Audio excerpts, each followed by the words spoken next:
1284. Matthew was exhausted, but he gripped his prize close, holding the precious cargo as near to his heart as he could. It was but a single straw basket, filled with extremely high-quality iron ore. As he almost sprinted through the quickly darkening evening, he gave thanks to both God and to his foreman.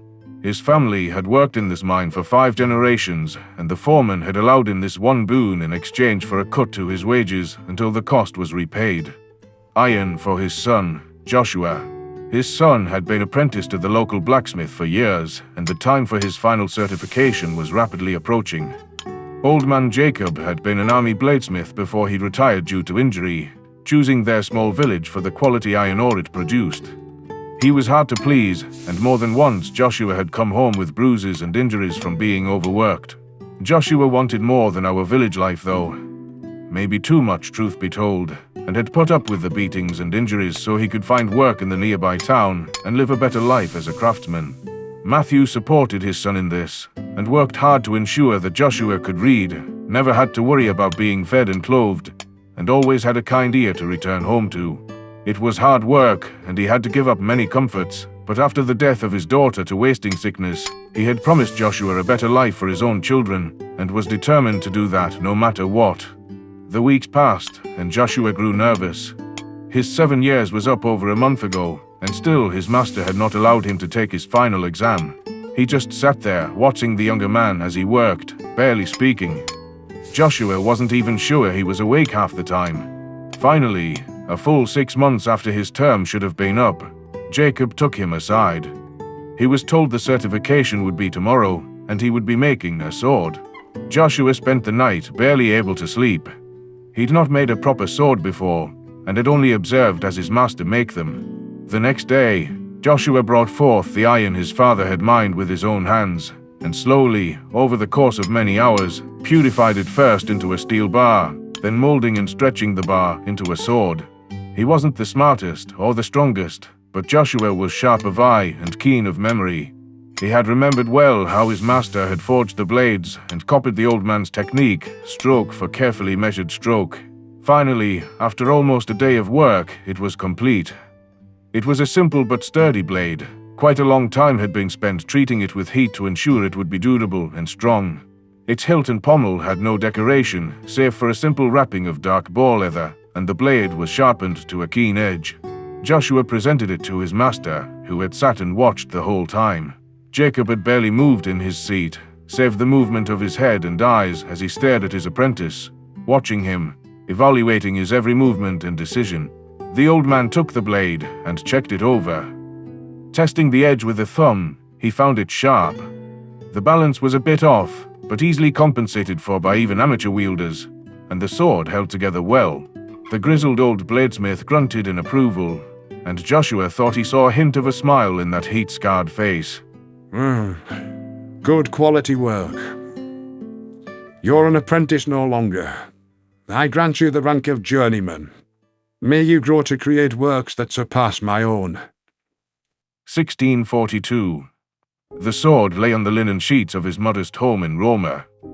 Though expensive, he felt he owed it to his great-grandfather to have it fixed up and resharpened, and the smith had done good work.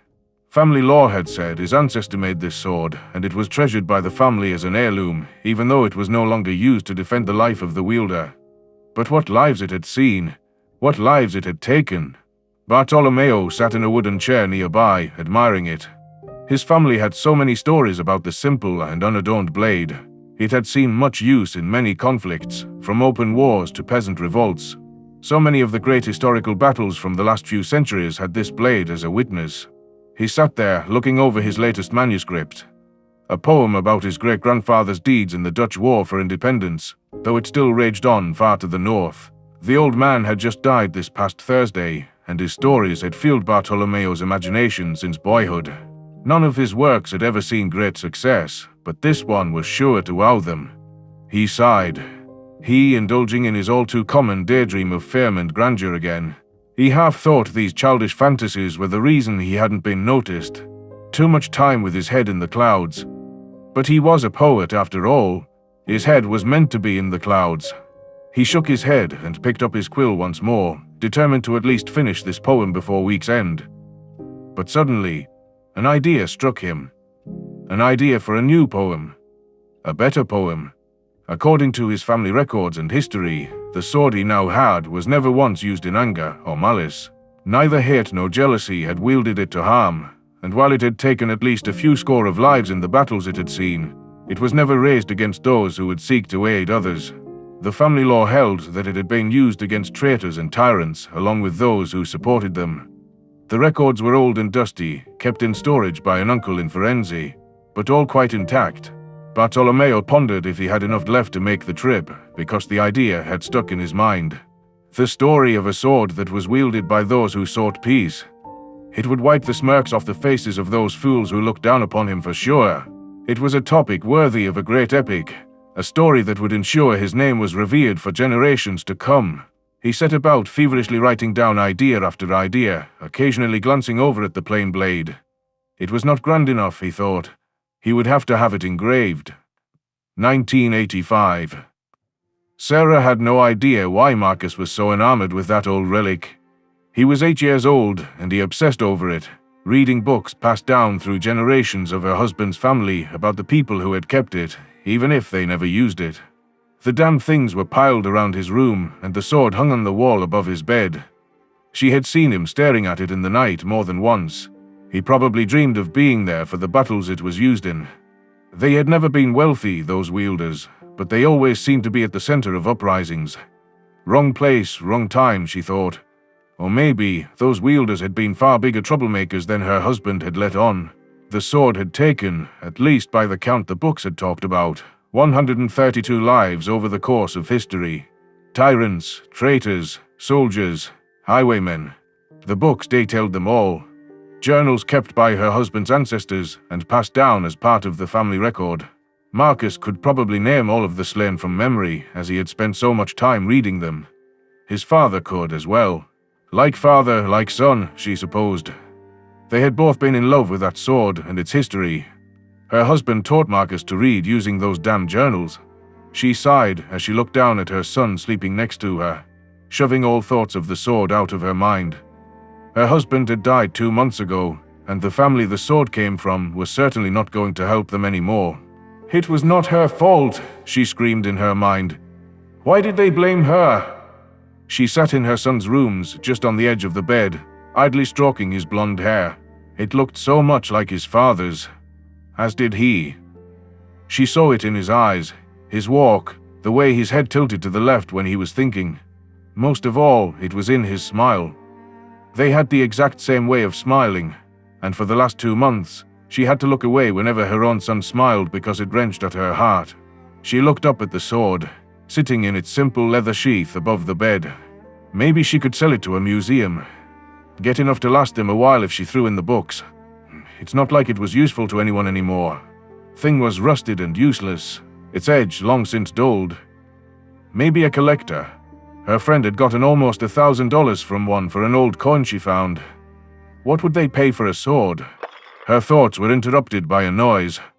At first, she thought it had come from next door, but another noise came on the heels of the first, and she realized it was coming from the kitchen.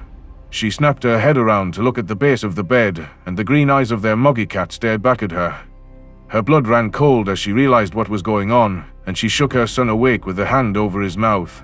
Hide in the closet, Was all she got out before she heard a noise at the end of the hallway. Markus scrambled for the door to the darkened closet, and the cat fled to hide. She snatched up the nearby lava lamp she had bought Markus a year ago. It was heavy, might do some damage if thrown. The intruder stepped into the door then. He was huge, head and shoulders above her frame. He wasn't muscular, but exuded her strength. He started to speak, but before she could hear his words, Sarah hurled the lamp at him, scrambling onto the bed to grab the sword. She lunged at him, desperate to make sure he wouldn't hurt Markus, and missed, slamming into the ground and knocking the wind out of her lungs. Her body was in pain. The stone floor she had glided into hurt like hell, but she turned over quickly, scrambling back in terror and swiping in front of her wildly with one hand. She felt the sword strike him a couple of times in her frenzy, but the dulled edge barely nicked him. It was his turn to lunge now, and she desperately held the sword in front of her to fend him off. She looked away as he yelled and ran at her, closing her eyes tight and hoping he would just leave after ending her life. But the end never came. The cat. That damned cat. With a scream that sounded like the demons of hell fueled its assault, it had bolted out from its hiding spot and leapt at the man, clawing at his face and knocking him off balance. He crashed into the wall next to Sarah's prone form, screaming and swatting at the beast that had attacked him. She didn't think. She didn't contemplate her actions. She just scrambled to her feet and thrust that sword at him with all her strength. Maybe it would work, maybe it wouldn't. But she now had the opening she needed to protect her son, and as God was her witness, she would do that if it meant the end of her. The blade crunched into his abdomen, not slicing or piercing, but tearing. Its edge holding just enough to cut, but not enough to properly puncture. The blade slammed through every vital organ she could find as she twisted it wildly inside him, not knowing what the hell she was doing, but certain it would ensure her son would live to see the sunrise tomorrow. It was over in seconds. The cat fled once more, injured and bruised from the retaliatory assault, but the man lay dead. That ancient old rusted sword that had been in her husband's and son's obsession was buried in his stomach up to the hilt, and blood was everywhere. She looked down, shaking, not fully grasping that she was still alive. Her pajamas were soaked in blood, and her arms were covered. Mommy, she heard a cry from behind her, and turned only to feel her son slam into her stomach, arms clutching her tightly. She had survived. She had won. Her son was safe. 23:42. Michael Smith sat on the end of his bed, staring at the sword. It had been completely cleaned and restored last week, and its ancient steel now shone bright as the day it was forged. The writing on the sword had been uncovered from decades, if not centuries of rust and tarnish, and the script was in simple Latin. Peace Seeker. He could see his own reflection in it now, and a test on a piece of paper proved it was sharp enough to slice something dropped on it clean in half. Why him? What did he know of weapons? Even reading through all the literature his family had kept on the thing, it was just a sword to him. Sure, his ancestors had gotten the iron, forged it, and used it in who knows how many conflicts, but it was still just a simple sword, no different than the thousands of them the Voraki likely had in museums. But the directive had come down.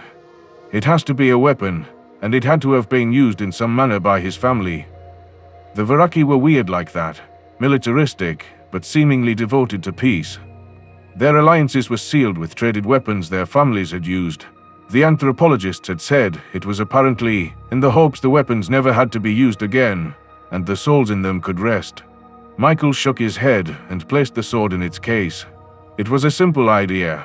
Sword in a lined case with the sheath alongside it, but the blade bare so the inscription could be read, and a datapad full of all the journals, poems, and history his family had kept for the last 1,000+ years. It seemed this sword cropped up everywhere, and even his own grandfather claimed to have been carrying it with him when the first contact with the Voraki happened. He prayed it would be enough. For all the history attached to it, the thing was so bland and simple. But it was all he had.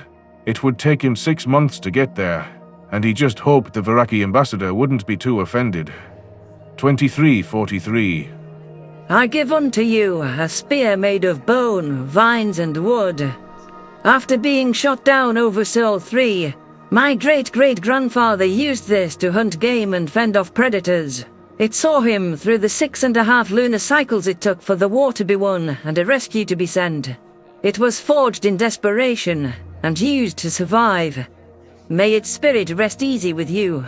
The hulking, lizard-like alien bowed her head as it offered Michael the spear with both hands. It was simple, made of sharpened bone, lashed to a sturdy shaft of hastily carved wood. How it had survived all that use was a mystery to him, and as he took the glass case it had been preserved in, he felt strange.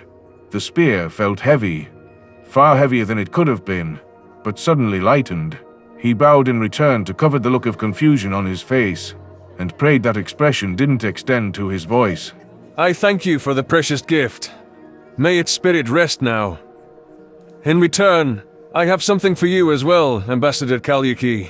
He turned to place the spear and its case on the table next to him, and stepped forward to retrieve the dark wooden case from the table next to him, undoing its latches to reveal the contents to the ambassador. Over 1,000 years ago, my ancestor Matthew made a deal with his employer to be allowed to take high-quality iron ore home. This ore was then used by his son Joshua to create this sword. It was created as a test from his master to create something he had only observed being created. A true test of memory and skill in the face of the unknown. The master was hard to please, but with the iron from his father and the skills he had learned, Joshua earned their approval and went on to become a well-respected bladesmith. For the next 1,000 years, this sword has been passed down from parent to child, each adding to its history, adding to its story and spirit. It has been used to slay tyrants and traitors, to defend the innocent and helpless, and to protect dozens of generations of my family. Each member kept records of their lives with the sword, and eventually, one of them gave it a name. Peace Seeker. It has been used to defend children, kill slavers, and protect families. It has seen countless battles and slain almost 150 people, but it has also seen many triumphs, and was even present when our people first met, carried by my grandfather. For over 1,000 years, it has been kept in my family. The datapad alongside it contains all their records, their histories and lives alongside it. It has lived alongside my family for so long, and I hope that its spirit can find rest with yours. Michael bowed low as he held it out to her, praying that the practiced but flowery words would make up for the simplicity of such a weapon. He felt the eyes of everyone in the room on him, and started to swear in the depths of his mind for being so stupid as to think words could make this blade a great weapon. Ambassador Kaliki collapsed to her knees, slamming her head into the carpet at his feet as she groveled before him. He took half a step back in shock, a stammered apology already beginning to come forth, but it was drowned out as she spoke, her voice full of passion, but her words stumbled over themselves to spill out of her. I am not worthy of such an offering. This would be the sort of thing the greatest emperors and empresses would sacrifice everything for. It is something you would offer a god, not a lowly ambassador. I cannot take this. I'm sorry, but I cannot. Michael stared at her, but felt his shock and terror at screwing up flee from his mind. He knelt down in front of her, placing the case holding the blade gently onto the carpet just in front of her. Her head snapped up to stare at it before she looks up at him, fear in her eyes. The crowd of both Voraki and humans drew back, not wanting to intrude on this moment. Michael's voice was confident, but it was not a confidence he usually had. He just felt confident, just felt that these words would calm her. A grand gift for a grand occasion and a grand desire. This sword has seen 1,000 years of conflict and death, while it was never wielded in malice and has seen as many or more triumphs as it has deaths. My family wishes its spirit to be able to rest. We hope it might find that peace with you, for peace is what it has sought for so long. Ambassador Kaliki just stared at him, before timidly reaching out to grasp the case. She stared at the blade for what seemed like an eternity, before gently closing it and snapping the latches shut.